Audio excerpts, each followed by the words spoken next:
एक समय की बात है, रतनपुर नाम के एक गांव में सूरज नाम का लड़का था। सूरज गांव में अपनी माँ के साथ रहता था और अपनी रोजी रोटी कमाने के लिए आम की खेती करता था। सुबह अपने बगीचे में पेड़ों की कांटछांट और देखभाल में पूरा समय दे दिया था, लेकिन फिर भी उसके आम कभी आधे पके ही रहते तो कभी काले काले दागों वाले आम उठते। ऐसे मामलों में जब वह बाजार बेचने जाता तो उन्हें कोई भी नहीं खरीदता था। जब भी वह किसी व्यापारी के पास अपने आम बेचने जाता तो व्यापारी कैसा और सड़ा यह कहां से आ उठा लाए हो, ऐसे आमों को तो कबाड़ी धान खरीद ले, मैं क्या खरीदूंगा। बेचारा सूरज उन्हें बेचने की पूरी कोशिश करता और कहता है, एक आम खाकर तो देखो, बहुत ही मीठे आम है, इतने मीठे कि ऐसा लगे जैसे मुंह में मिश्री खुल गई हो। व्यापारी बोला, भैया जी खाएंगे तो तब ना, जब आम देखने में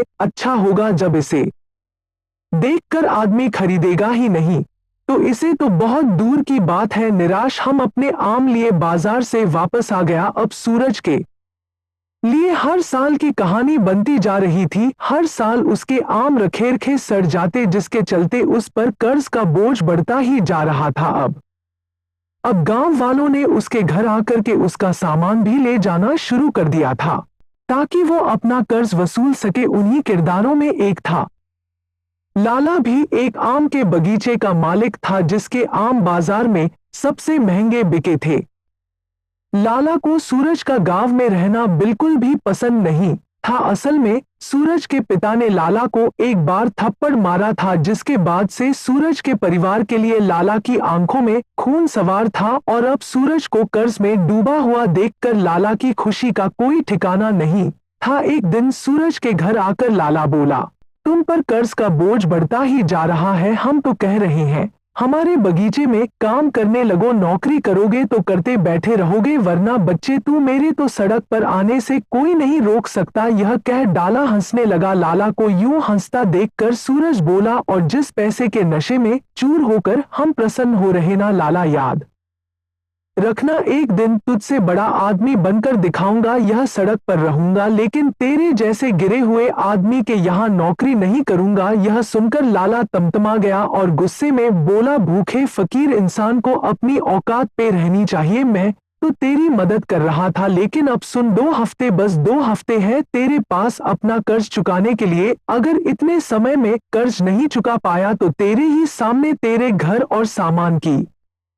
नीलामी कर दूंगा, समझा। यह कहकर लाला गुस्से में दरवाजे को लात मारते हुए कमरे से बाहर चला गया। सूरज अपनी माँ से बोला, माँ अब हम कैसे जरूरत लाला के पैसे चुका पाएंगे, और तो कर्ज भी नहीं सकेंगे कोई। मुझे इस गांव में पता नहीं कैसे इसका कर्ज 2 हफ्ते में चुका पाऊंगा। यह कहकर सूरज अपनी माँ की गोद में सिर रखकर रोने लगा। तभी उसकी माँ ने उसे संभाला और उसे शहर जाकर कोशिश करने को कहा। अगले दिन सूरज ने शहर जाकर कर्ज मांगने की कोशिश की, लेकिन शहर के व्यापारियों ने किसी अनजान को कर्ज देने से मना कर दिया। शाम को थक हार कर जब सूरज शहर से वापस गांव आ रहा था कि तभी उसे जमीन पर पड़े एक साधु दिखे। सूरज ने थोड़ा पास जाकर देखा तो पाया कि वह तो बेहोश थे। सूरज ने तुरंत उन पर पानी की कुछ छींटे मारी, जिससे वह होश में आ गए और सूरज ने फिर उन्हें थोड़ा पानी पिलाया। सूरज ने साधु से पूछा, अरे बाबा जी, अब आप ठीक तो हो ना, कोई दिक्कत तो नहीं।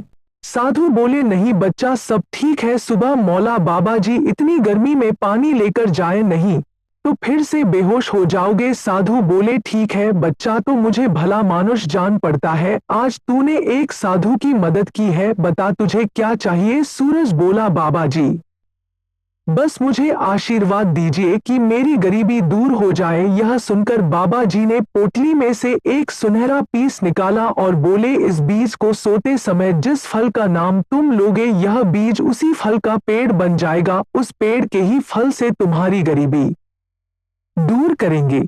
यह कहते हुए साधु अलख निरंजन बोलते हुए अपने रास्ते पर आगे बढ़ गए। सूरज भी उस बीज को लेकर गांव वापस आ गया। अगले दिन साधु के कहे मुताबिक सूरज ने उस बीज को अपने आम के बगीचे में गाड़ दिया और बोते समय आम का नाम दिया। सूरज ने उस बीज कि बहुत मेहनत करनी शुरू कर दी। वह बीज 2 दिन में ही पौधे में बदल गया। तीसरे दिन सूरज ने जाकर यह सब देखा तो बोला, और यह बीज है कि जादू की टोकरी इतनी जल्दी बढ़ गई। देखते ही देखते 1 हफ्ते में वह पौधा पेड़ में बदल गया और उस पर फल आने लगे। अगले दिन सूरज ने जब इस पेड़ से आम को तोड़ा तो उसे यकीन ही नहीं हुआ था। वह आम कोई मामूली काम नहीं बल्कि सोने का आम था। सूरज तुरंत शाम को लेकर बाजार गया और उसे बेचकर उसे इतने पैसे मिले जितने वह साल भर में भी नहीं कमा पाता। सूरज ने उन पैसों से लाला का कर्ज चुका दिया। इतनी जल्दी कर्ज चुका जाने से लाला हैरान तो हुआ था, लेकिन उसने इस पर ज्यादा ध्यान नहीं दिया। धीरे धीरे सूरज बहुत अमीर हो गया और उसने नया घर, नई गाड़ी और गांव में